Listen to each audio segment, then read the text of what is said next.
Face au triomphe annoncé de Laurent Wauquiez, la droite modérée a décidé de se mobiliser.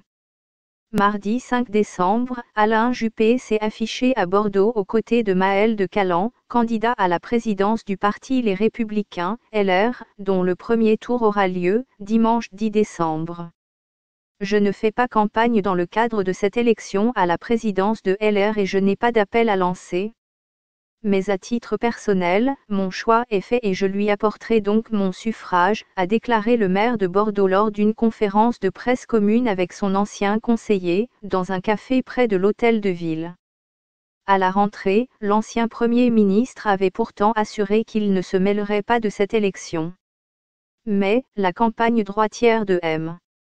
Wauquiez l'irrite et il ne s'est pas privé d'y faire allusion. Mardi, Maël de Caland ne se contente pas de récuser toute alliance avec le Front National, il combat les idées du FN.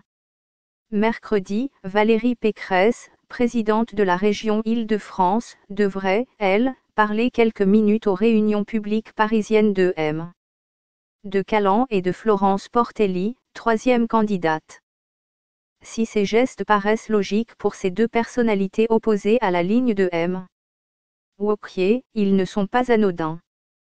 Face à la popularité du favori au sein du corps militant, M. Juppé et Madame Pécresse auraient pu préférer se montrer discrets. Une façon de ne pas être associé à une possible déroute de Madame Portelli et M. de Caland, des concurrents peu connus. Avec ces prises de position, ils se mêlent à la bataille et démontrent surtout qu'ils veulent encore voir s'ils peuvent peser dans leur formation politique. Un engagement important alors que beaucoup prédisent l'éclatement de LR après la probable élection de M.